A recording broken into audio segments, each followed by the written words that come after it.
கர்த்தர் நல்லவே, கர்த்தருடைய கிருபை உண்டாவதாக. இப்பொழுது நாம் நேரடியாய் கர்த்தருடைய சத்தத்துக்குள் கடந்து செல்லுவோம். எரேமியா தீர்க்கதரிசனத்தின் புஸ்தகம் 31 அதிகாரம் 14வது வசனம். எரேமியா 31:14 வாசிக்கிறேன். ஆசாரியர்களின் ஆத்துமாவை கொடுமையானவைகளினால் பூரிப்பாக்குவேன், என் ஜனங்கள் நான் அளிக்கும் நன்மையினால் திருப்தியாவார்கள் என்று கர்த்தர் சொல்லுகிறார். இந்த எரேமியாவின் புஸ்தகம் 31 அதிகாரம் 14வது வசனத்தை வாசிக்கும் போது, இந்த வசனத்தின் பிற்பகுதி எல்லாருக்கும் தெரிந்த ஒரு வசனம். என் ஜனங்கள் நான் அளிக்கும் நன்மையினால் திருப்தியாவார்கள் என்பது நிறைய பிரசங்கிமார்கள், நிறைய ஊழியக்காரர்கள், நிறைய போதகர்கள் அதிகமாய் பயன்படுத்துகிற வார்த்தை. இதை ஜனங்களாகி நீங்களும் நிறைய கேட்டிருப்பீர்கள். ஆனா அதே வசனத்துல முற்பகுதி என்கிற ஒரு பகுதி உண்டு. அந்த முற்பகுதி இவ்விதமாய் சொல்வது, ஆசாரியர்களின் ஆத்துமாவை கொடுமையானவைகளினால் பூரிப்பாக்குவேன் என்று முற்பகுதி சொல்லுகிறது. தேவனுடைய நாமத்துக்கு மகிமை, கிருபை, தயை உண்டாவதாக. அப்போ இந்த முழு வசனமும் நாம் உரித்தாக்கி கொள்ளுவது நல்லது. ஒரே நாளில் ஒரே சமயத்தில் முழு வசனத்தை நாம் உரித்தாக்குவது கூடாத காரியம். நமக்கு கிடைத்திருப்பது இந்த ஒரு வாக்குத்தத்த வசனம். இந்த ஒரு வாக்குத்தத்த வசனத்தை வச்சுதான், இந்த ஒரு வசனத்தை கொண்டு இந்த மாதம் முழுவதும் காலை இரட்டோரை ஜெபம், பகல் தினந்தோறும் ஆராதனை, இரவுக்கு இரவு ஜெபம், மூன்றிலும் ஏறத்தாழ 90 செய்திகள் இந்த ஒரு வசனத்தை வைத்து நாம் கொடுக்க இருக்கிறோம். அதை தவிர இரவுக்கு இரவு ஜெபம், இரவும் பகலும் ஜெபத்துக்கு, ஜெப குறிப்புகளுக்கு இந்த ஒரு வசனத்திலிருந்தான் ஒரு மாதம் முழுவதும் நாம் ஜெப குறிப்புகள் எடுக்க போகிறோம். அதே போல தினந்தோறும் ஆராதனை, இரவுக்குறை ஜெபத்தில் வாசிக்கிற வேத பாடத்துக்கு ஒரு மாத வேத பாடமும் இந்த ஒரு வசனத்தை அடிப்படையா வச்சுதான் நாம் எடுக்க போகிறோம். ஒரே ஒரு வசனத்தை வச்சு இவ்வளவு ஊழியங்களை நாம் நிறைவேற்ற போகிறோம். அதற்கு தேவன்தான் ஞானத்தை கொடுக்கிறார், அதற்கு வேதத்தின் அறிவையும் அவர்தான் கொடுக்கிறார். அவர்தான் இந்த அப்பமாகிய வசனத்தை அன்னன்னைக்கு வேண்டிய ஊழியத்துக்கு வேண்டியதை பிட்டுப்பட்டு கொடுக்கிறார். தேவனுக்கு மகிமையும் கிருபையும் தயவும் உண்டாவதாக. இப்போதும் கூட இந்த எரேமியா 31 அதிகாரம் 14வது வசனத்தில் ஒரே ஒரு வார்த்தையை உங்களோடு நான் பேசும்படி கர்த்தருக்குள் விசுவாசிக்கிறேன். அந்த எரேமியா 31 அதிகாரம் 14வது வசனம் சொல்லும்படி, பூரிப்பாக்குவேன் என்று அந்த தேவனுடைய வார்த்தை சொல்லுகிறது.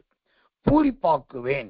ஆம், எனக்கு அன்பான தேவ பிள்ளைகளே, பூரிப்பாக்குதல் என்றால் என்ன? பூரிப்பாக்குதல் என்பது எதை குறிக்கிறதா இருக்கிறது? இந்த பூரிப்பாக்குதலுக்கு நிறைய ஆழங்கள், நிறைய சத்தியங்கள், நிறைய வசனங்கள், நிறைய உபதேசங்கள் இதிலே அடங்கி இருக்கிறது. இப்போ கர்த்தர் நல்லவே, இந்த பூரிப்பாக்குதலை குறித்து பெரும்பாலானவர்களுக்கு மேலோட்டமாய் சில காரியங்கள் கண்டிப்பாய் தெரியும்.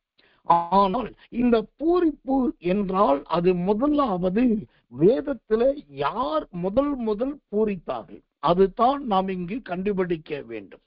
வேதாகமத்தில் முதல் பூரித்தது யார் என்று சொன்னால், யாத்திரையாகமத்தின் புஸ்தகம் 31 அதிகாரம் 17வது வசனத்தை வாசிக்கிறேன், ஜெபத்தோடு கவனிங்கள். யாத்திரையாகமம் 31 அதிகாரம் 17வது வசனம். கர்த்தருடைய நாமம் மகிமைப்படுவதாக. அது என்றைக்கும் எனக்கும் இஸ்ரவேல் புத்திரருக்கும் அடையாளமா இருக்கும். 6 நாளைக்குள்ளே கர்த்தர் வானத்தையும் பூமியும் உண்டாக்கி 7ஆம் நாளிலே ஓய்ந்திருந்து பூரித்தார் என்றார். 6 நாளைக்குள்ளே கர்த்தர் வானத்தையும் பூமியையும் உண்டாக்கி 7ஆம் நாளிலே ஓய்ந்திருந்து பூரித்தார். இங்க கவனிக்கணும், இந்த எரேமியா 31:14 வசனம் சொல்லுகிறதே, உன்னை பூரிப்பாக்குவேன் என்று சொல்லி வேதாகமத்தில் முதல் உள்ளம் பூரித்தது யார்? வேதாகமத்தில் முதல் மனம் பூரித்தது யார்? வேதாகமத்திலே பூரிப்புக்கு ஒரு அடையாளமா இருந்தது யார் என்று சொன்னால் அது தேவனாகிய கர்த்தர் தான். அவருடைய பூரிப்பை குறித்துதான் இந்த யாத்திரையாகமம் 31:17 சொல்லுகிறது. ஓ கர்த்தர் அல்லவே, கர்த்தர் வானத்தையும் பூமியும் உண்டாக்கி 7ஆம் நாளிலே ஓய்ந்திருந்து பூரித்தார். எவ்வளவு அருமையான ஒரு வார்த்தை பாருங்க. ஆண்டவரே பூரித்தார். அப்ப பூரித்தார் என்றால் என்ன அர்த்தம்? அல்லது பூரிப்பாக்குவேன் என்றால் என்ன அர்த்தம்? தேவன் எப்போ பூரித்தார் தெரியுமா? வானத்தை உண்டாக்கின போது, பூமியை உண்டாக்கின போது, பூமியில் உள்ளவைகளை உண்டாக்கின போது, மிருக ஜீவன்களை உண்டாக்கின போது, கடல் சமுத்திரம் தண்ணீரை உண்டாக்கின போது, இருளையும் வெளிச்சத்தையும் வெவ்வேறாக பிரித்த போது, வானத்துக்கும் பூமிக்கும் இடைவெளியை உண்டாக்கின போது, ஆதாமையும் ஏவாளையும் சிருஷ்டித்த போது, நல்ல நன்மை தீமை அறியும் மரத்தை உண்டாக்கின போது, இந்த நாட்களில் தான் ஆண்டவர் பூரித்தார். அப்ப பூரிப்பாக்குவேன் என்றால் என்ன அர்த்தம் தெரியுமா? ஆதியிலே எப்படி வானத்தை உண்டாக்கி, பூமியை உண்டாக்கி, மிருக ஜீவங்களை உண்டாக்கி, மனிதர்களை உண்டாக்கி நான் பூரித்தேனோ, அதே போல என் மகனே மகளே, உங்கள் வாழ்க்கையிலும் நான் இந்த மாதத்திலே நிறைய உண்டாக்குகிற தேவனா இருக்கிறேன். எதை உண்டாக்க போகிறேன்? தலைக்கு எட்டாத வானத்துக்கு ஒப்பான மேலானவைகளை உண்டாக்க போகிறேன். உங்க காலில் நீங்கள் மிதிக்கத்தக்கதானே, கவனித்து பார்க்கத்தக்கதானே, நீங்க நடந்து திரியத்தக்கதான பறந்து விரிந்த பூமியை போல பெரிய காரியங்களை நான் உண்டாக்க போகிறேன். கர்த்தர் அளவு கடலின் ஆழத்தை எப்படி அளக்க முடியாதோ அப்படி நீங்கள் அளந்து முடியாத பெரிய காரியங்களை நான் உண்டாக்க போகிறேன். மிருகங்களையும் ஜீவராசிகளை உண்டாக்கி எப்படி பூரித்தேனோ அதே போல உங்களை சுற்றிலும் எல்லா விதமான ஜீவராசிகளையும் நான் கொடுத்து உங்களை பூரிப்பாக்க போகிறேன். நான் காணத்தக்கதாய் ஆதாமை ஏவாளை உண்டாக்கி நான் எப்படி பூரித்தேனோ அதே போல உங்க குடும்பத்திலே சோத்திரம் மரணத்துக்கு எதுவாய் இருக்கிறவர்களையும் மனம் திரும்பாமல் இருக்கிறவர்களையும் நான் மீண்டும் உண்டாக்கி அவர்கள் நிமித்தமாக நீங்கள் பூரிக்கும்படி நான் செய்ய போகிறேன். இந்த பூரிப்பாக்குவேன் என்பதற்கு இதுதான் தேவனுடைய விளக்கம். கர்த்தருடைய நாமத்துக்கு மகிமை, கிருபை, தயை உண்டாவதாக. பூரிப்பாக்குவேன் என்றால் என்ன? நிறைய காரியத்தை நான் உண்டாக்க போகிறேன், நிறைய காரியத்தை நான் சிருஷ்டிக்க போகிறேன், நிறைய காரியத்தை நான் ஏற்படுத்த போகிறேன். என்ன ஆச்சரியமான ஒரு வசனம் பாருங்க. இன்னைக்கு பூரிப்பாக்குவேன் சொன்னாக்கா இதற்கு சரியான வேதத்தின் விளக்கம் தெரியாததுனால நிறைய பேர் என்ன சொல்றாங்க, ஆசாரியர்களை கொழுமையான பதார்த்தங்களால் பூரிப்பாக்குவேன் சொன்னதுனால நீங்க சிரிச்சுக்கிட்டே இருப்பீங்க, சந்தோஷமா இருப்பீங்க, மகிழ்ச்சியா இருப்பீங்க, உங்க பல்லு வெளியே தெரிஞ்சுக்கிட்டே இருக்கும், நீங்க நல்ல ஆனந்தமா இருப்பீங்க. பூரிப்பாக்குவேன்னா சந்தோஷம், பூரிப்பாக்குவேன்னா மகிழ்ச்சி, பூரிப்பாக்குவேன் ஆனந்தம் என்று சொல்லி தன் சுயத்திலிருந்து சில வேதத்தை வளைத்து பேசுகிறார். இது அதற்குரிய விளக்கம் கிடையாது. பூரிப்பாக்குவேன் என்று சொன்னாலே நான் உங்களில் சிருஷ்டிக்க போகிறேன், நான் உங்களில் உண்டாக்க போகிறேன்.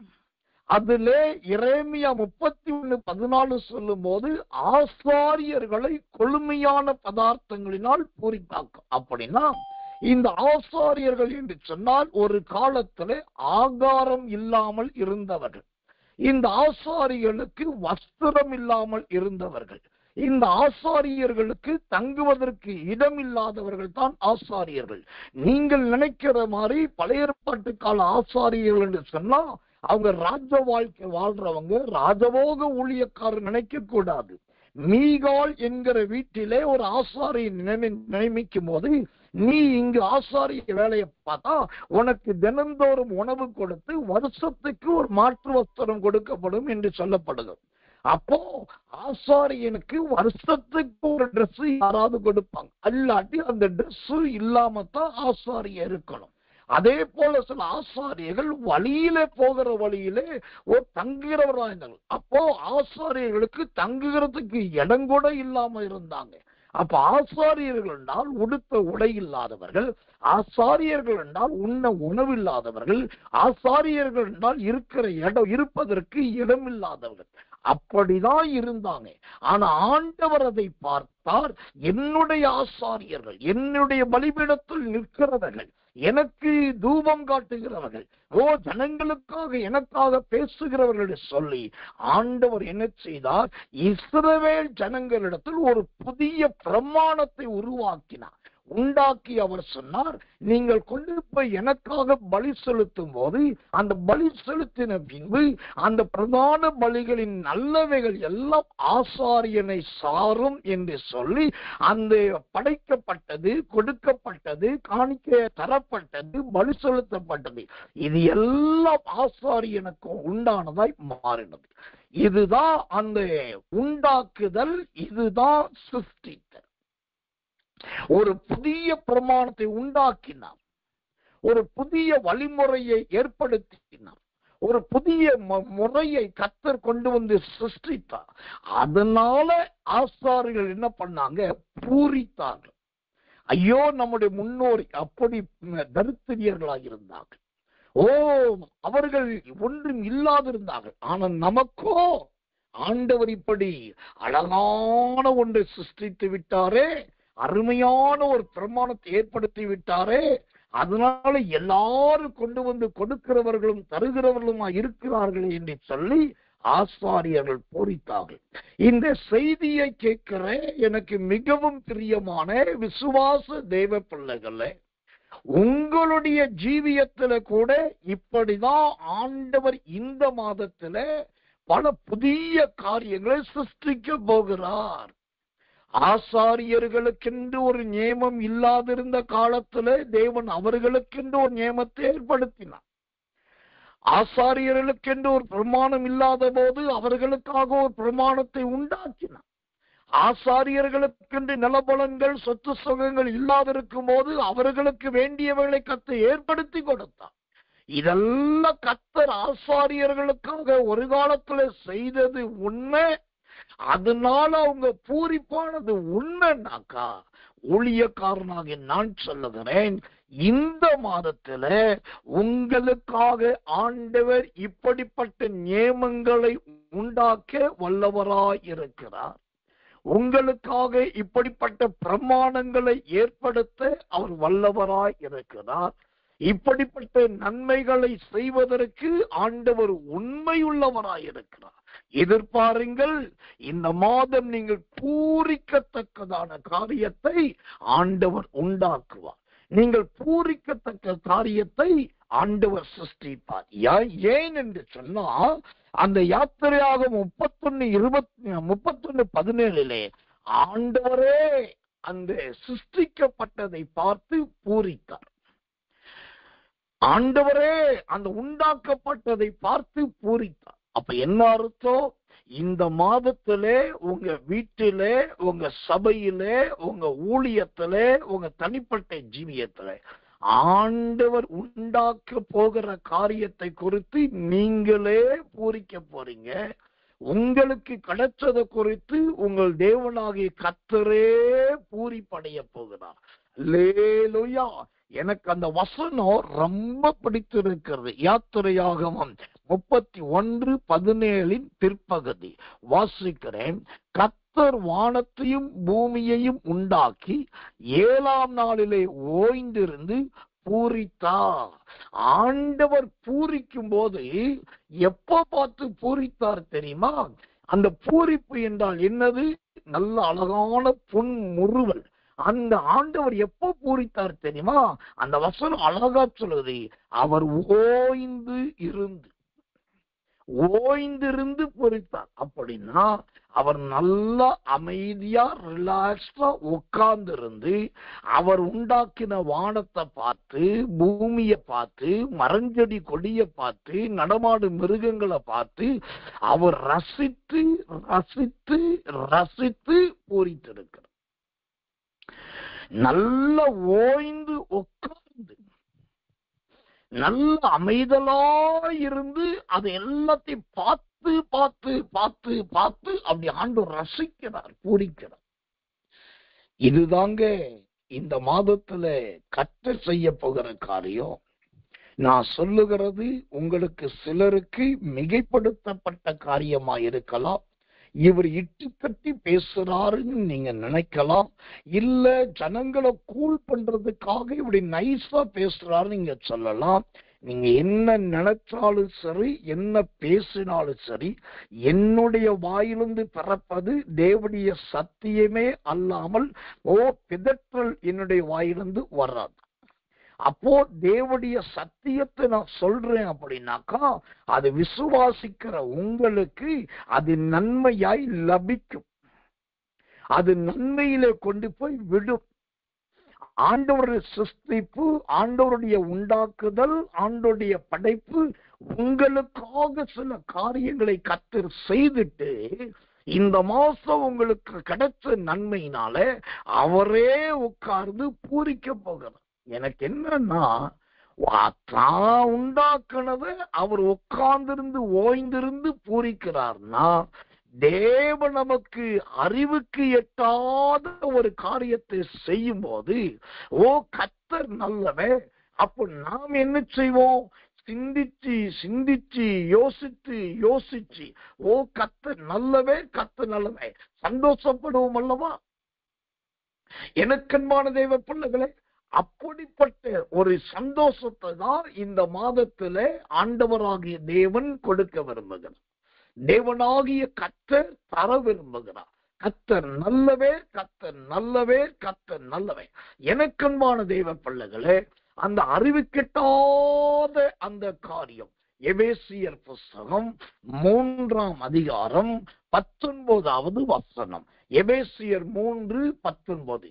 அறிவு கெட்டாத அந்த அன்பை அறிந்து கொள்ள வல்லவர்களாகவும் தேவனுடைய சகல பரிபூரணத்தாலும் நிறையப்படவும் அவர் தமது மகிமையுடைய ஐஸ்வர்யத்தின்படியே உங்களுக்கு அனுக்கிரகம் பண்ண வேண்டும் என்று வேண்டிக் கொள்ளுகிறேன். அல்லேலூயா.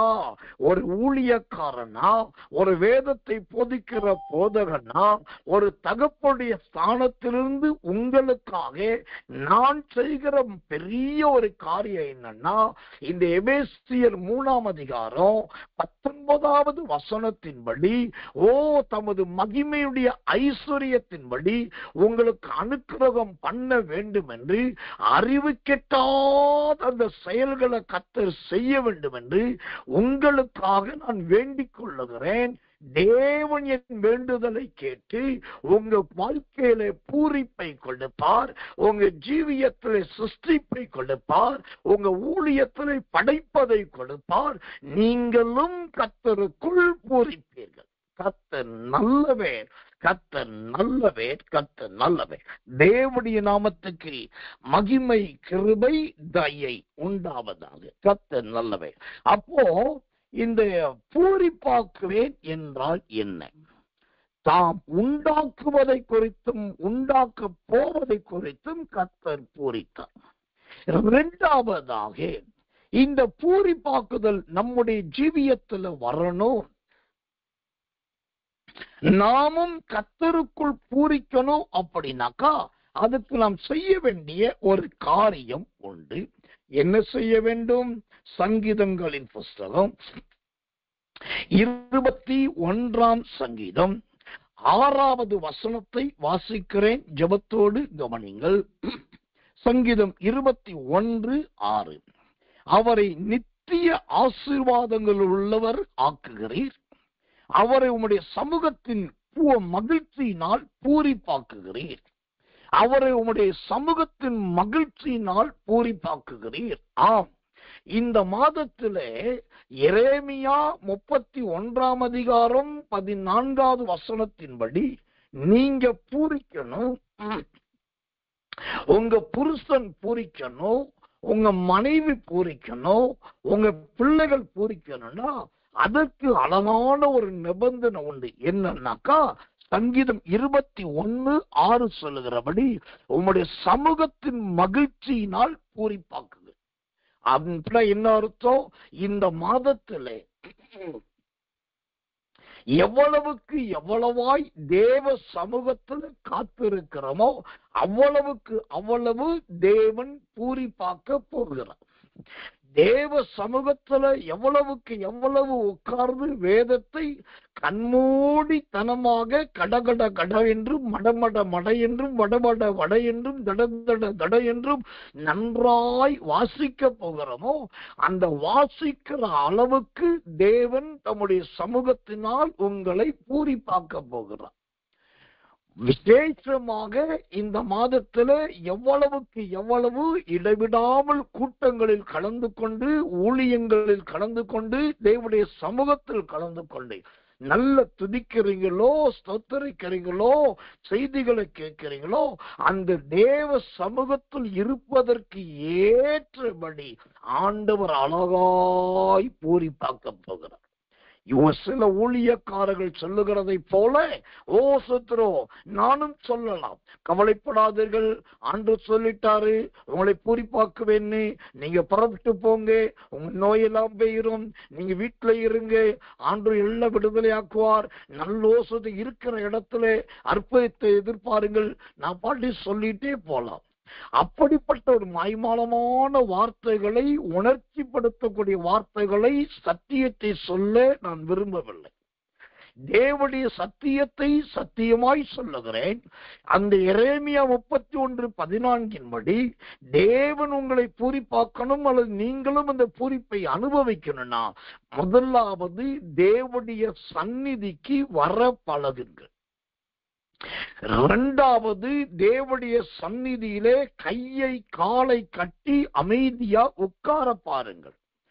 மூன்றாவது தேவனுடைய சன்னிதானத்துல இருந்து ஊழியக்காரர்களை கொண்டும் தேவ பிள்ளைகளை கொண்டும் கர்த்தர் கொடுக்கிற சத்தியங்களை, உபதேசங்களை, விளக்கங்களை, வியாக்கியானங்களை பொறுமையாய் கேளுங்கள்.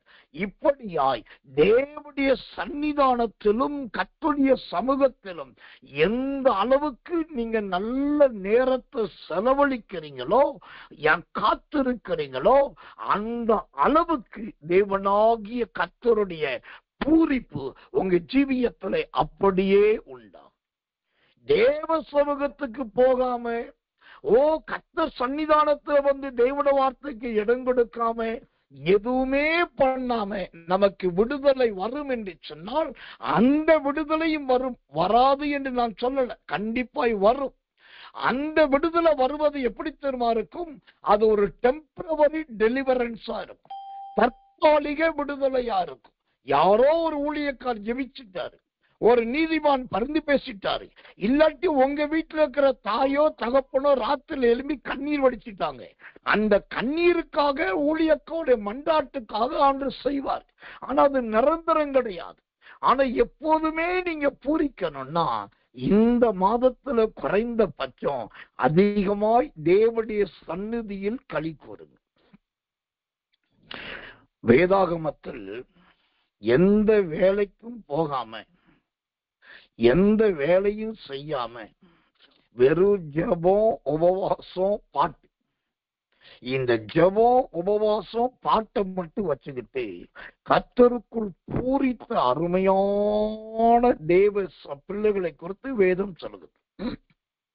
லூக்கா சுவிசேஷம் 2ஆம் அதிகாரம் 34, 35, 36 படிச்சு பார்த்தீங்கன்னா அங்க ஆரோனின் வம்சத்தில் வந்து ஒரு குமாரத்தி என்று சொல்லப்படுகிற கர்த்தர் நல்லவே ஒரு விதவையான தாய் அங்கு இருக்கிறாங்க. அந்த லூக்காவில் சொல்லப்பட்ட விதவையான தாய்க்கு பேர் அன்னாள். இப்ப நல்லா கவனிக்கணும், கர்த்தருடைய நாமத்துக்கு மகிமை உண்டாவதாக. அந்த தாய் எந்த வேலைக்கு போகல, எந்த வருமானத்தை சம்பாதிக்கல, எதுவும் செய்யல. அவங்க செஞ்சது என்ன? உபவாசம் பண்ணுனாங்க, ஜெபம் பண்ணுனாங்க, பாட்டு பாடுனாங்க. சில நேரம் கர்த்தருடைய ஆவி இறங்குனாக்கா தீர்க்க தரிசனம், இவ்வளவுதான். ஆனா நீங்க அவங்களை குறித்து பாருங்க, பைபிள் சொல்லுது, அவளும் அந்நேரத்திலே வந்திருந்து கிறிஸ்துவை குறித்து புகழ்ந்து பாடினாள் என்று வசனம் சொல்லுது. அப்போ இயேசுவை கொண்டு போய் எருசலேமின் ஆலயத்தில் பிரதிஷ்டை பண்ணும் போது இந்த வயதான தாயுடைய பாடலை பாடிதான் அங்கு பிரதிஷ்டையே நடக்குது. இவங்க சொல்ற துதிய அந்த ஆராதனையோடு தான் அங்க சூத்திரம் பிரதிஷ்டை நடக்குது. அப்போ ஒரு நாள் எந்த வருமானம் இல்லாம, எந்த தொழில் இல்லாம, எதுவுமே இல்லாம இருந்த ஒரு தாய்க்கு அப்படி நல்ல ஒரு துதிக்கிற அபிஷேகம் இருந்தது. அதனால அவங்க பூரித்து இருந்தாங்க. கிறிஸ்துவ பார்த்ததுனால பூரித்தாங்க. மரியாதை யோசேப்பை பார்த்ததுனால பூரித்தாங்க.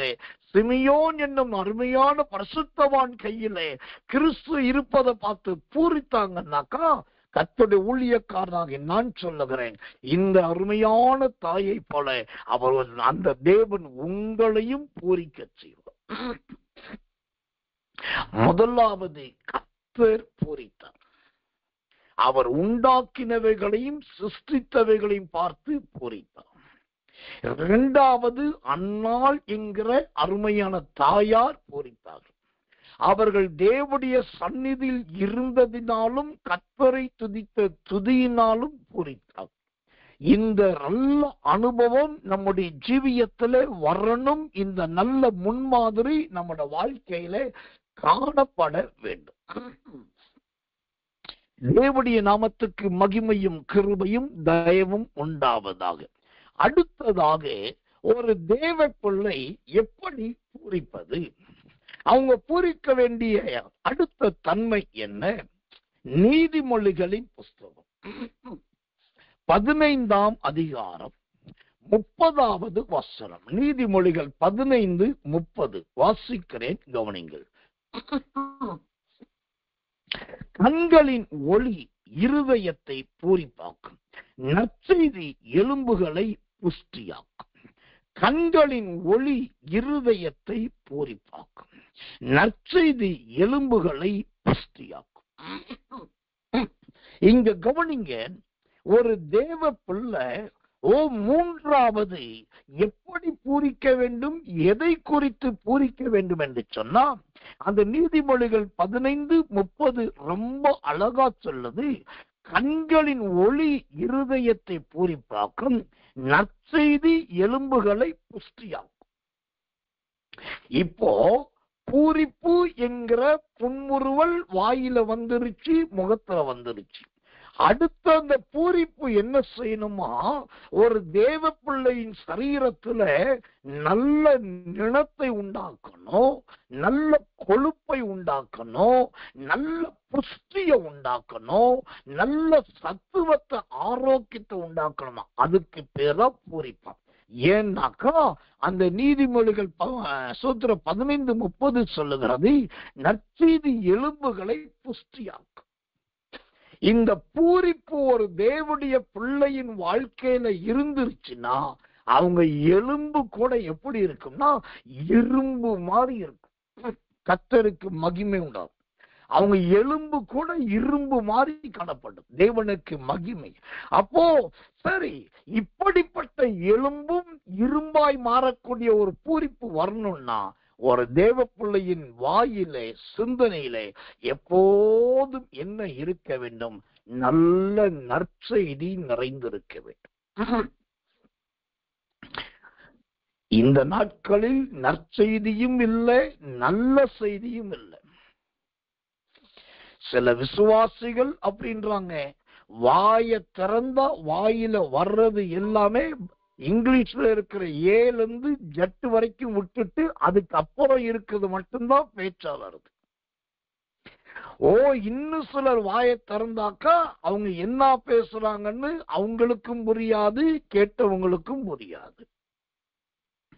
சிலர் ரொம்ப நேரம் பேசி முடிப்பாங்க. என்ன பேசுனீங்க அப்படின்னாக்கா, ஒண்ணு இல்ல சும்மா அப்படின்றாங்க. காரணம், இன்றைக்கு நிறைய பேருடைய வாயிலே தேவையில்லாத பேச்சுதான் இருக்குது. நல்ல செய்தி என்பதே இல்லை. யாராவது ஒரு ஊழியக்கார, ஒரு தேவ மனுஷன், ஒரு பரிசுத்தவான், ஒரு பரிசுத்தவாட்டி பார்த்து, உங்களுக்கு ஞானம் இருக்குதா, இப்படி பேசலாமா, இனி தயவுசெய்து பேசாதீங்க, அப்படி பேசக்கூடாதுன்னாக்கா உடனே அவங்களுக்கு கோபம் வரும். ஆனா நல்லா கவனிக்கணும், நீங்க கர்த்தரால் பூரிப்பாக்கப்படுகிற தேவனுடைய பிள்ளை என்று சொன்னா உங்களுடைய வாயிலே நல்ல நற்செய்தி இருக்க வேண்டும். இந்த நற்செய்தி என்றால் என்ன? லூக்கா சுவிசேஷத்தில் வாசிக்கிறோம், கிறிஸ்து உங்களுக்காக பெத்லகேமில் பிறந்திருக்கிறார் என்பதுதான் நற்செய்தி. அப்போ இந்த நாட்களில் நிறைய பேர் நற்செய்தி சொல்லுகிற ஊழியத்தை சுத்தமா விட்டாச்சு. பக்கத்துல பஸ்ல போகும்போது சொல்றது கிடையாது, ட்ரெயின்ல போகும்போது சொல்றது கிடையாது, சொந்தக்காரர்களுக்கு சொல்றது கிடையாது, கூட படிக்கிறவனுக்கு சொல்றது கிடையாது, பாடத்தை கேட்கிறவனுக்கு சொல்றது கிடையாது, வேலை செய்யறவர்களுக்கு சொல்றது கிடையாது. ஆனா நற்செய்தி சொல்லுவதற்கு வழி நிறைய இருக்கிறது, வாய்ப்பு நிறைய இருக்குது, சந்தர்ப்பம் நிறைய இருக்கு. ஒரு உண்மையை சொல்லட்டுமா? என் வாழ்க்கையின் அனுபவத்தை சொல்றேன். நீங்க நற்செய்தி மட்டும் கரெக்டா சிலருக்கு சொல்லி பாருங்க, உங்களை அறியாத ஒரு தேவ சமாதானமும் நீங்க எதிர்பார்க்காத தேவனுடைய சந்தோஷமும் உங்களை தானாகவே நிறைத்துவிடும். இந்த நற்செய்திக்குள் இருக்கிற பெரிய அபிஷேகமே அதுதாங்க. இன்னைக்கு நற்செய்தினா நிறைய பேர் என்ன நினைக்கிறாங்க, போய் ட்ராக்ஸ் கொடுக்கணும், அவங்களுக்கு நியூ டெஸ்ட்மெண்ட் கொடுக்கணும், செயின்ட் ஜான் புக்கு கொடுக்கணும், இல்லாட்டி சுத்துறோம் கிஃப்ட் கொடுக்கணும், அவங்களுக்கு போய் ஜீசஸை பத்தி பைபிள்ல இருந்து நிறைய சொல்லணும், அவங்க தலையில கைய வைக்கணும், இப்படி எல்லாம் செய்து அவங்க ரட்சிக்கப்படுவாங்க, சுத்திர இல்லாட்டி மணந்துருவாங்க. அதுதான் நற்செய்தின்னு நினைக்கிறாங்க. ஆனா உண்மையான நற்செய்தியின் சரியான சத்தியம் என்ன தெரியுமா? நீங்க நற்செய்தி சொல்றதுனால எதிர்த்தரப்பில் இருக்கிறவர்கள் ரட்சிக்கப்படுகிறார்களோ மனம் திரும்புகிறார்களோ தெரியாது. ஆனால் அந்த நற்செய்தியை சொல்லுகிற உங்களை ஆண்டவர் சமாதானத்தினாலும் சந்தோஷத்தினாலும் நிறைத்து விடுவார். அதுக்கு பேர் தாங்க நற்செய்தி. தூதர்கள் வந்து சொன்னார்களே, உங்களுக்கு நற்செய்தி என்று தானே சொன்னார்கள். சொல்லிட்டு உடனே என்ன பண்ணாங்க? அருமையான பரலோக பாட்டை பாடினாங்களே. காரணம் என்ன? அந்த நற்செய்தி என்ற வார்த்தையை சொல்லும் போதே அவங்களுக்குள்ள ஒரு சந்தோஷம் வந்துருச்சு. இந்த ரகசியம் தெரியாம தான் அநேக நற்செய்தி சொல்ல பயப்படுறாங்க. RSS கார வந்துருவாங்க, இந்து முன்னணிக்கார வந்துருவாங்க, பஜ்ரங் தள்கார வந்துருவாங்க, பிஜேபி கார வந்துருவாங்க, எதிரிக வந்துருவாங்க, அவங்க பேசிடுவாங்க, இவங்க ஏதாவது சொல்லிடுவாங்க. ஆனா ஒண்ணு சொல்றேன், எல்லாத்தையும் கடந்து சிலருக்காவது நற்செய்தியை சொல்லி பாருங்கள். என் தேவனாகிய கர்த்தர் எரேமியா 31:14 உங்களை நல்ல பூரிப்பாக்குவார், சமாதானத்தினால் பூரிப்பாக்குவார், சந்தோஷத்தினால் பூரிப்பாக்குவார். அப்போ இந்த நற்செய்தி சொன்னதுல பூரிப்பானது யார் தெரியுமா? பழைய ஏற்பாட்டு காலத்துல 4 குஷ்டரோகிகள் இருந்தாங்க. அந்த குஷ்டரோகிகள் திடீரென்று எதிரிகளுடைய பாளையத்துல போறாங்க. அதுல ஒருத்தன் சொல்றான், எப்பா அங்க எதிரிகளுடைய பாளையத்துல சத்தத்தை காணோம், உள்ள போவோம், யுத்தம் நடந்து முடிஞ்சிருக்கு, எவனாவது ட்ரெஸ்ஸ கழட்டி போட்டிருந்தா அந்த ட்ரெஸ்ஸ தூக்கி மாட்டிக்குவோம், யாராவது சாப்பாடு விட்டுட்டு போயிருந்தா அந்த சாப்பாடை சாப்பிட்டுக்குவோம், ஏதாவது பொருள் கிடைச்சா எடுத்துக்குவோம். இது எதுவுமே நடக்கல. சாப்பாடு கிடைக்கல, ட்ரெஸ் கிடைக்கல, பொருள் கிடைக்கல. ஆனா எதிரிக பார்த்துட்டாங்க, நம்மளை வெட்டுனா கொன்னா நம்ம செத்து போவோம், பரவாயில்ல வாங்கன்னு சொல்லி எதிரியின் பாளையத்துல நுழையிறாங்க. நுழைஞ்சாக்கா அங்க ஆட்களும் இல்லை, மிருகங்களும் இல்லை, எல்லாம் மயான அமைதி. அப்பதான் இந்த செய்தியை அந்த குஷ்டரோகிகள் அந்த தேசத்து ராஜாவுக்கு போய் சொல்றாங்க. சொல்லும் போது அவர்களுக்குள் ஒரு பெரிய பூரிப்பு, அவர்களுக்குள் ஒரு பெரிய சந்தோஷம், சமாதானம் நிரப்புகிறது. அங்கதான் பைபிள் சொல்லுது நற்செய்தி என்று சொல்லப்படுகிறது. எனக்கன்பான தேவ பிள்ளைகளே, அப்ப பூரிப்பை நம்ம வாழ்க்கையில அனுபவிக்கணும்னா முதல் முதலாவது கர்த்தரை போல மாறணும். கர்த்தரை போல மாறுவது எப்படி? ஆண்டவர் நமக்காக சிருஷ்டிக்கிறது, தேவன் நமக்காக படைக்கிறது, ஆண்டவர் நமக்காக உண்டாக்கினது. அதை பார்த்து பார்த்து பார்த்து நல்ல ரசிக்கணும், நல்ல கர்த்தரை துதிக்கணும், ஆண்டவர் கொடுத்த மனைவியை ரசிக்கணும், தேவன் கொடுத்த புருஷனை ரசிக்கணும், ஆண்டவர் கிருபையாய் கொடுத்த சுதந்திரம் என்கிற பிள்ளைகளை ரசிக்கணும். ஆண்டவர் வாடகை வீட்டை கொடுத்திருக்கிறாரோ சொந்த வீட்டை கொடுத்திருக்கிறாரோ அந்த வீட்டை ரசிக்கணும். ஆண்டவர் கொடுத்திருக்கிற வேலையை ரசிக்கணும். ஆண்டவர் கொடுத்திருக்கிற சபையை ஊழியக்காரரை ரசிக்கணும். ஆண்டவர் கொடுத்திருக்கிற ஐக்கியத்தை அன்பை ரசிக்கணும். இன்னைக்கு நிறைய பேருக்கு இப்படிப்பட்ட பரிசுத்த ரசிப்பு என்பதே இல்லை. இதெல்லாம் கண்ணிட்டு பார்ப்பதே கிடையாது. எப்ப பார்த்தாலும் ஒரு குறைதான். எனக்கு வெங்காயம் வேணும், எனக்கு பூண்டு வேணும், எனக்கு ஆண்டவரை வீடு வேணும், எனக்கு நிலம் வேணும், எனக்கு வண்டி வேணும், எனக்கு பைக் வேணும், எனக்கு கல்யாணம் ஆகணும், எனக்கு பிள்ளை பிறக்கணும், வெளிநாட்டுக்கு போகணும், அது நடக்கணும். இதேதான் கேட்டு வாழ்நாள் முழுவதும் தேவனுடைய சமூகத்திலே குறையின் பட்டியல் தான் எழுதி வைக்கிறமே தவிர தேவன் நடத்தி வந்த பாதைகளை ரசித்து பார்த்து நன்றி சொல்லுவதே கிடையாது. கர்த்தருக்கு மகிமை உண்டாவதாக. அந்த பூரிப்பு என்பது என்ன? நல்ல நற்செய்தி. அந்த நற்செய்தி என்பது என்ன? கிறிஸ்துவை குறித்து சொல்லும் போது வருகிறதான சந்தோஷம், சமாதானம். இந்த செய்தியை கேட்கிற உங்கள் ஒவ்வொருத்தருடைய வாயையும் ஆண்டவர் நற்செய்தியின் வாயாய் மாற்றுவாராக. அந்த செய்தி, இந்த செய்தியை கேட்கிற உங்கள் ஒவ்வொருவரையும் ஆண்டவர் சமாதானத்தினாலும் சந்தோஷத்தினாலும் நிரப்புவாராக. இந்த எரேமியா 31:14 படி அந்த நற்செய்தியினால் வருகிறதானே அந்த நல்ல பூரிப்பு உங்க ஜீவியத்தில் உண்டாகட்டும், உங்க வாழ்க்கையில உண்டாகட்டும். உங்கள் வாழ்க்கையில் இருக்கிற எல்லாருக்கும் பரிபூர்ணமாய் உண்டாகட்டும் என்று ஊழியக்காரனாகி நான் ஆசீர்வதிக்கிறேன். கர்த்தர் நல்லவே, கர்த்தர் நல்லவே. இன்றைக்கு ஒரு தீர்மானம் பண்ணுங்க. என் கூட வேலை செய்யறவங்களுக்கு நான் நற்செய்தி சொல்லுவேன். என்னுடைய குடும்பத்தாருக்கு கட்டாயமா நான் நற்செய்தியை சொல்லுவேன். எனக்கு தெரிந்தவர்களுக்கு நான் சுவிசேஷத்தை அறிவிப்பேன். அந்த ஒரு தீர்மானம் பண்ணுங்க. பண்ணிட்டு ராத்திரியே உட்கார்ந்து அழகா ஒரு ஸ்கெட்ச் போடுங்க. என்ன ஸ்கெட்ச்? ஆண்டவர் 1ஆம் தேதியும் அதுவுமா இப்படி பேசிட்டார். இந்த மாசத்துல நான் யாருக்கெல்லாம் சுவிசேஷம் சொல்ல முடியும், நற்செய்தி சொல்ல முடியும் என்று ஒரு பேனா எடுத்து எழுதுங்க. இல்லாட்டி உங்க மொபைல் போன்ல இருக்கிற நோட் என்கிற பகுதி எடுத்து அதுல உடனே டைப் பண்ணி சேவ் பண்ணுங்க. சேவ் பண்ணிட்டு அவங்களை எந்த மெத்தட்ல காஸ்பல் சொல்லலாம், போன் பண்ணி சொல்லலாமா, நேர்ல பார்த்து சொல்லலாமா, அல்லது எந்த வே ஆஃப் மெத்தட் இருக்குன்னு பார்த்து அடுத்து நற்செய்தி சொல்றதுக்கான வேலையில இறங்குங்க. ஊழியக்காரனாக நான் சொல்றேன், உங்களை ஆண்டவர் பூரிப்பினால் நிரப்புவார். உங்க கண்கள் நல்ல காண்கிற கண்களாய் மாற்றுவார். உங்களுக்கு சமாதானமும் சந்தோஷமும் கட்டாயம் நிரப்பும்.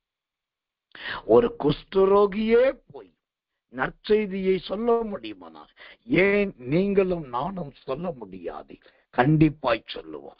அப்போ பூரிப்பாக்குவேன் என்று சொன்னால் முதலாவது கர்த்தரை போல உண்டாக்கினவைகளை குறித்து நாம் பூரிப்படைய வேண்டும். இரண்டாவது தேவனுடைய சந்நிதியில் காணப்படுவது நிமித்தமாக நாம் பூரிப்படைய முடியும். மூன்றாவதாக நற்செய்தி சொல்லுவதினாலே நாம் பூரிப்படைய முடியும். நான்காவதாக ஒரு காரியத்தை சொல்லி உங்களுக்காக நான் ஜெபிக்கும்படி கர்த்தருக்குள் பிரயாசப்படுகிறேன். 2 கொரிந்தியர் புஸ்தகம் 6ஆம் அதிகாரம் 11வது வசனம். 2 கொரிந்தியர் 6:11. இந்த நேரத்தில் இன்னொரு வார்த்தையையும் சொல்லும்படி கர்த்தருக்குள் நான் ஏவப்படுகிறேன். அதாவது நீங்க நிறைய இடத்துல இந்த வாக்குத்தத்த செய்திகள், மாதாந்திர செய்திகள், முதல் தேதி செய்தி கேட்டிருப்பீங்க. ஆனா அங்கெல்லாம் நீங்க கேட்கிற வசனங்களுக்கும் இங்க கேட்கிற வசனத்தின் விளக்கம் வியாக்கியானத்துக்கும் நிறைய வித்தியாசம் இருக்கு. அதனால நீங்க குழம்பி போயிடக்கூடாது. இங்க இயேசுவின் வல்லமை ஊழியத்துல கொடுக்கப்படுகிற சத்தியங்கள் எல்லாம் வசனத்தோடு வசனம் ஒத்திருக்கும். அந்த வசனத்தை கொண்டு வந்து வாழ்க்கையோடு ஒத்து அந்த வாழ்க்கையிலே செயல்படுத்தக்கூடிய சத்தியத்தை தான் இங்கு போதிக்கப்படுகிறது. நீங்க செயல்பட்டு கொண்டு இருப்பதை அல்ல, இனி செயல்பட வேண்டியதை, அதைத்தான் இங்கு போதிக்கப்படுகிறது. கடந்து போகட்டும். இப்போ இந்த பூரிப்படைவதற்கு 4வது ஒரு வழி உண்டு. என்ன வழி உண்டு? அந்த 2 கொரிந்தியர் புஸ்தகம் 6ஆம் அதிகாரம் 11வது வசனத்தை வாசிக்கிறேன். 2 கொரிந்தியர் 6:11. கொரிந்தியரே, எங்கள் வாய் உங்களோட பேச திறந்திருக்கிறது, எங்கள் இருதயம் பூரித்திருக்கிறது. அல்லேலூயா. இங்கு அப்போஸ்தலனாகிய பவுல் கொரிந்தியர்களை பார்த்து சிரிச்சுக்கிட்டே ஒரு வார்த்தையை சொல்றாரு. கொரிந்தியரே, எங்கள் வாய் உங்களோட பேச திறந்திருக்கிறது, எங்கள் இருதயம் பூரித்திருக்கிறது. ஓ, எங்கள் வாய் உங்களோட பேச திறந்திருக்கிறது என்று சொன்னால் என்ன அர்த்தம் தெரியுமா? ஓ, எங்கள் வாய் தேவனுடைய வசனத்தை பிரசங்கிக்க ஆயத்தமாயிருக்கிறது. ஆமென். உங்க வாழ்க்கையிலே நீங்கள் பூரிப்பு அடையணும். ஓ, நல்ல பூரிக்கணும்னா 4வதாக தேவனுடைய சத்தியத்தை பிரசங்கம் பண்ண தெரியணும். தெரிஞ்சாலும் தெரியாட்டியும் தெரிஞ்ச வரைக்குமாவது வாயத்திறந்து பிரசங்கம் பண்ணணும். நான் சவாலிட்டு சொல்லுவேன், தைரியமா சொல்லுவேன். உங்களுக்கு பிரசங்கம் பண்றதுக்கு வேற சபைகள்ல, ஆராதனைகள்ல, கூட்டங்கள்ல, எல்லா ஊழியத்துல வாய்ப்பு கொடுக்கிறாங்களோ இல்லையோ, நம்முடைய இயேசுவின் வல்லமை ஊழியத்துல தரித்திரியமான ஆள் வந்தாலும் சத்தியத்தை பிரசங்கிக்கலாம், ஐஸ்வர்யமான ஆள் வந்தாலும் சத்தியத்தை பிரசங்கிக்கலாம், நல்ல வேதகம கசத்திர களஞ்சியமாயிருக்கிறவர்கள் வந்தாலும் சத்தியத்தை பிரசங்கிக்கலாம். ஓ, ரொம்ப வேதத்தை பத்தி தெரியாது பாஸ்டர்னாலோ அவங்களையும் பிரசங்கம் பண்ண வச்சு பிரசங்கிகளாய் மாற்றுவதற்கு இந்த ஊழியம் ஆயத்தமாயிருக்கிறது. ஆனா என்ன வருத்தம் தெரியுமா? இவ்வளோ வாய்ப்பை கொடுத்து நல்ல கதவை திறந்து வச்சு அவங்கள கூப்பிட்டு உட்கார வச்சு அன்பா பேசி எல்லாம் சொல்லி கொடுத்து பிரசங்கம் பண்ண வாங்கன்னு சொன்னாக்கா அதற்கு 1008 சாக்கு போக்கு. நான் இப்பதான் கல்யாணம் பண்ணேன், பிரசங்கம் பண்ண முடியாது. நான் இப்பதான் மாடு வாங்கினேன், பிரசங்கம் பண்ண முடியாது. ஐயோ, இப்பதான் நிலம் வாங்கினேன், பிரசங்கம் பண்ண முடியாது. இப்பதான் பைப்புல தண்ணி வருது, பிரசங்கம் பண்ண முடியாது. ஐயோ, இப்பதான் பிள்ளைய கூப்பிட போகணும், பிரசங்கம் பண்ண முடியாது. ஐயோ, எனக்கு நேரம் பத்தாது, வசனம் எடுக்கல, பிரசங்கம் பண்ண முடியாது. எனக்கு நீங்க முன்னாடியே சொல்லி இருக்கணும், போன வாரமே அறிவிச்சிருக்கணும். நான் சொல்றேன், இப்படி நொண்டிச்சாக்கு சொல்லி கிடைக்கிற வாய்ப்பை, பிரசங்கிக்கிற வாயை திறந்து தேவனுக்கா பேசுகிற வாய்ப்பை யாரெல்லாம் அடைச்சிக்கிறாங்களோ தேவனுடைய வருகையிலும் அவருடைய நிலைமை அடைக்கப்பட்டுதான் காணப்படும். ஏன்னாக்கா ஆண்டவர் வரும்போதும் சொல்லிட்டு வர மாட்டார். எம்மா செருப்ப போடு, தம்பி ட்ரெஸ்ஸ போடு, ஓ கையில பைபிள் எடு, ஆயத்தமாயிருங்க, இதோ நான் உங்களை தூக்க போறேன், நீங்க பறக்க போறீங்க, எல்லாம் ரெடி, 1 2 3 சொல்லிட்டுலாம் ஆண்டு வர மாட்டாரு. அப்படியெல்லாம் தேவனுடைய வருகை இருக்கவே இருக்காது. நீங்க ஆயத்தமா இருந்தா என்ன, ஆயத்தமா இல்லாட்டி என்ன, ஊழியம் செய்தா என்ன, ஊழியம் செய்யாட்டி என்ன. இந்த 2 கொரிந்தியர் புஸ்தகம் 6:11 சொல்லுகிறபடி வாயத்திறந்து பேசுனா என்ன, வாயத்திறந்து பேசாட்டி என்ன, அவர் பாட்டுக்கு வருவான். ஆயத்தமா இருக்கிற பொரித்த மீன்களை எடுத்து கூடையில போட்டு போய்கிட்டே இருப்பார். இயேசு கிறிஸ்து ஊழியம் செய்த நாட்கள்ல அவர் பல மீன்கள் அவரோட வாழ்க்கையில வந்தது. ஆனா ஒரு பத்திரமா கொண்டு போன மீன் மட்டும் எது தெரியுமா? நல்ல பொரித்த மீன். அப்பத்தையும் மீத பொரித்த மீன் தான். இந்த பொரித்த மீனை தான் படகுல கொண்டு போனாங்க. ஏன் தெரியுமா? அந்த பொரித்த மீன் என்பது முழுக்க முழுக்க ஆயத்தம் பண்ணப்பட்டது. அது உருவாக்கப்பட்டது. அது மீண்டும் இந்த உலகத்துல போய் நுழைய போறது கிடையாது. மீண்டும் கடல் என்கிற சிக்கல்ல போய் விழப்போறது கிடையாது. அது ஆயத்தமாயிடுச்சு. தன்னையே ஆண்டவருக்காக தன் ஜீவனையே கொடுத்துருச்சு. அதனாலதான் பொரிச்ச மீனை மீத மீன்கள் ஆண்டவர் கொண்டு போனாரு. அப்போ ஒரு தேவ பிள்ளை பூரிப்படையணும்னாக்கா நீங்க பிரசங்கம் பண்ணுனா பூரிப்படையலாம், வாயை திறந்து பேசுனா பூரிப்படையலாம். இதுல ரொம்ப பெரிய வெட்கக்கேடு, ரொம்ப பெரிய மன வருத்தம் என்ன தெரியுமா? கர்த்தர் நல்லவர். பாரம்பரிய சில கிறிஸ்தவர்கள் இருக்கிறார்கள். 40 வருஷம், 45 வருஷம், 28 வருஷம், 32 வருஷம் தினந்தோறும் ஆராதனை, தினந்தோறும் ஊழியக்காரர், வாரந்தோறும் ஆராதனை, வீட்டு கூட்டத்துல கலந்துக்கிறவங்களா உண்டு. அவர்கள் இன்னைக்கும் லோத்தின் மனைவியை போல உப்பு தூணாத்தான் இருக்கிறாங்க. இன்னைக்கும் வாய் பேச முடியாத ஊமைகளாத்தான் இருக்கிறாங்க. தேவ ஊழியக்காரனாக நான் சொல்றேன், உங்கள் மீது இருக்கிற பட்சத்துல சொல்றேன், தேவன் இந்த காலத்துல உங்களுக்கு நல்ல வாய்ப்பை கொடுக்கிறாரு. ஒண்ணு நீங்க பூரிப்பாகணும், ரெண்டாவது நீங்க வாயை திறந்து பேசுறதுனால உங்க வார்த்தையை கேட்கிறவங்க பூரிப்பாகணும். இதுல இன்னொரு ரகசியம் தெரியுமா? அந்த 2 கொரிந்தியர் 6:11 ரொம்ப அழகான ஒரு விளக்கத்தை கொடுக்குது பாருங்க. என்ன விளக்கம்? கொரிந்தியரே, எங்கள் வாய் உங்களோட பேச திறந்திருக்கிறது, எங்கள் இருதயம் பூரித்திருக்கிறது. என்னைக்கு நாங்க சத்தியத்தை பிரமாணத்தை பேசணும்னு நினைச்சிட்டோமோ அப்பயே எங்க இருதயம் பூரிப்பாயிடுச்சு. அப்ப என்ன அர்த்தம்? ஒரு மனுஷன் நல்ல சத்தியத்தை பேசுனா, ஒரு மனுஷன் நல்ல சத்தியத்தை பேசுனா அவங்களுக்கு பூரிப்பு தானாகவே கிடைக்கும். இல்லாட்டி சட்டியில பொரிச்ச பூரி கூட கிடைக்காது. கர்த்தருக்கு மகிமை. அப்போ இன்னைக்கு சத்தியத்தை பேசுறதுக்கு தயங்க கூடாது.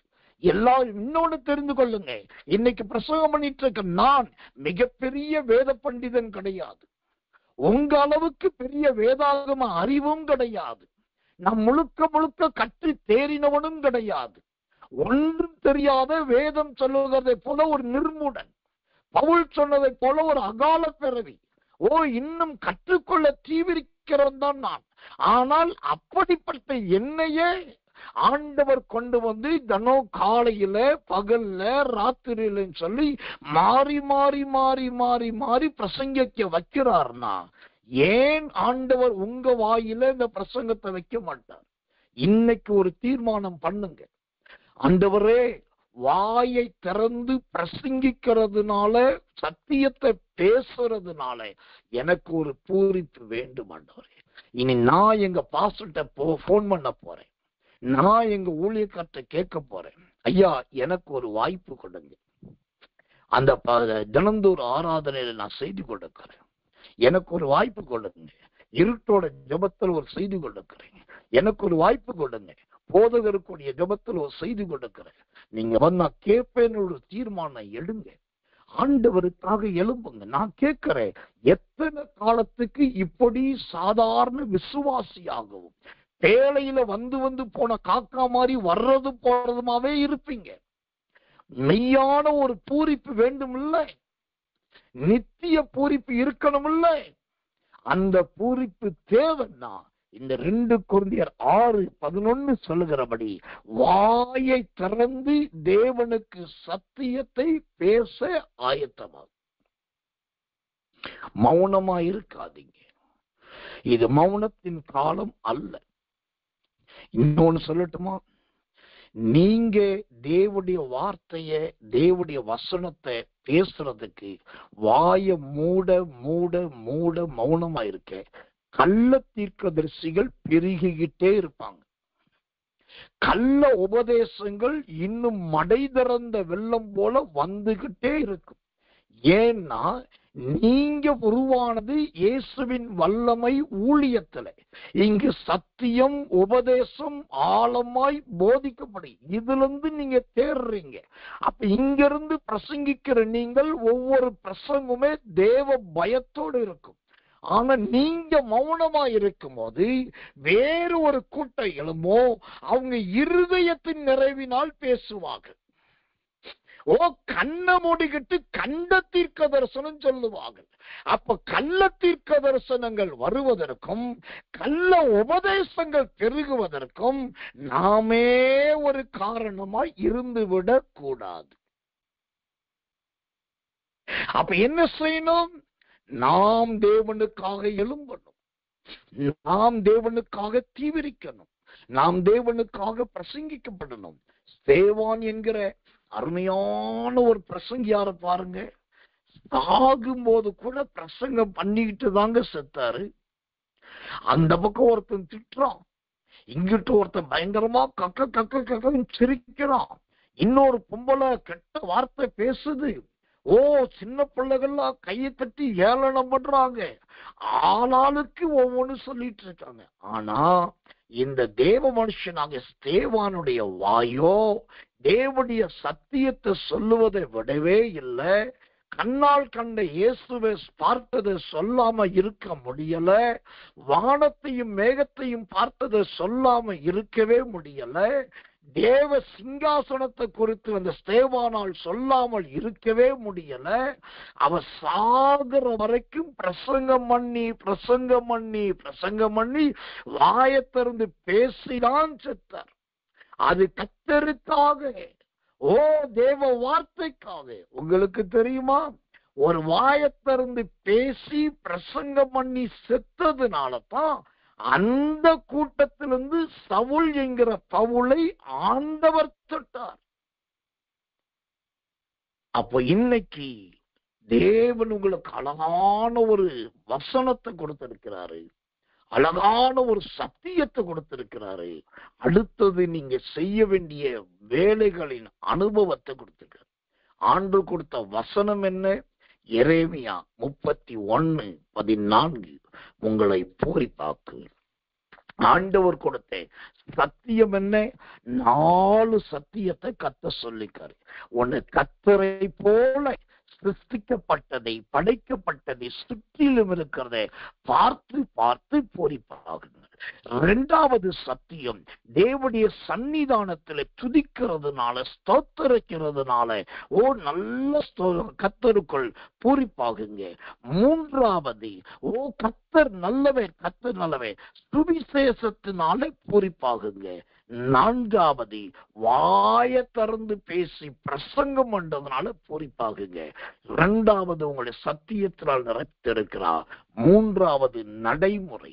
நீங்க எதை செய்யணும், எப்படி செய்யணும், உங்களுக்கு என்ன கதவு திறந்திருக்கு, எங்க வாய்ப்பு கொடுக்கப்படுகிறது, ஓ செய்யாட்டி என்ன நடக்கும் என்கிற எல்லா நடைமுறையும் அன்று கற்றுக் கொடுத்திருக்கிறார்.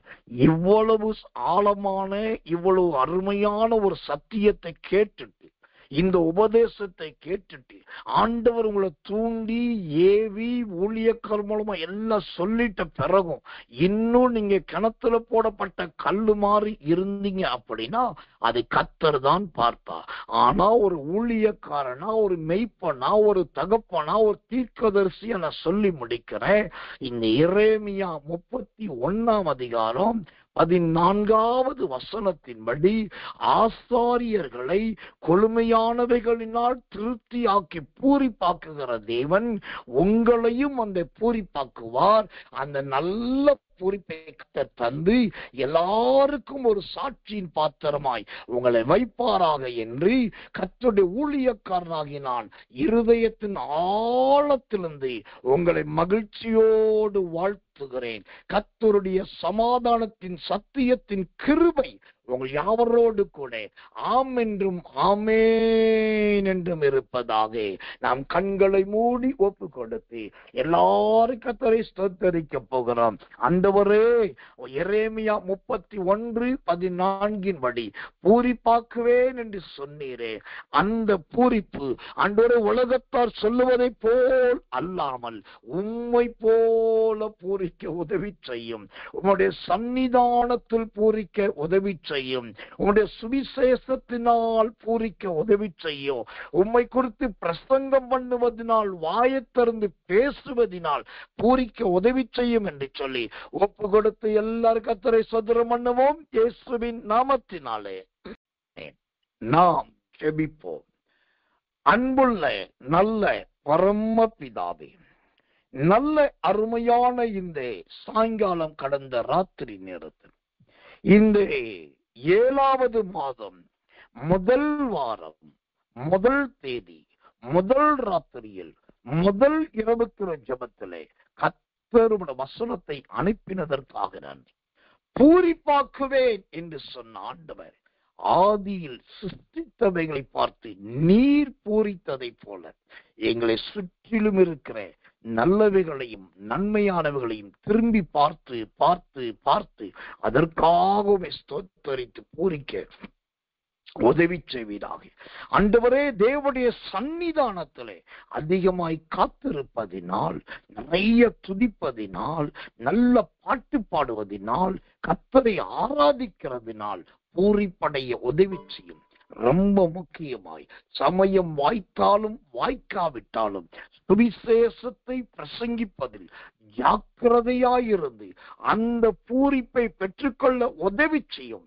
கடைசியாய் ஆண்டவரே, நாங்கள் வாயை திறந்து சத்தியத்தை பேசணும் ஐயா. ஆண்டவரே, நல்ல பிரசங்கம் பண்ணணும் ஐயா. அன்பின் தேவனுடைய ஊழியக்காரராகிய ஸ்தேவானை போல சாகிற வரைக்கும் சத்தியத்தை பேசி பேசி பேசியே நாங்கள் சாகணும்.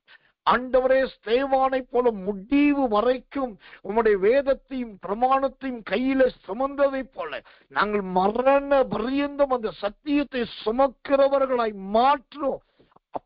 அப்படிப்பட்ட ஒரு பூரிப்பு எங்க ஜீவியத்தில் வருவதாக நாங்கள் வாய் மூடிக்கொண்டு நல்ல வாய்ப்புகளை நழுவ விட்டு கொண்டு வெட்கப்பட்டு கொண்டு தயங்கிக் கொண்டு நிறைய சாக்கு போக்குகள் காரணங்களை சொல்லிக் கொண்டிராதபடி ஆண்டவரே, உமக்காக நாங்கள் வாய்களை திறக்க உதவி செய்யும். கர்த்தர் நல்லவே, நல்ல பிரசங்கிக்க உதவி செய்யும். இந்த செய்தி உம்முடைய சத்தியம் உடைய பிள்ளைகளை உருவாக்குவதாக, ஊன்ற கட்டுவதாக, கர்த்தருக்காய் எழும்ப செய்வதாக தாழ்த்தி ஒப்பு வைக்கிறோம். இயேசுவின் ரத்தம் ஜெயம். இயேசுவின் நாமத்தில் ஜெபிக்கிறோம் நல்ல பிதாவே. ஆமென், ஆமென், ஆமென்.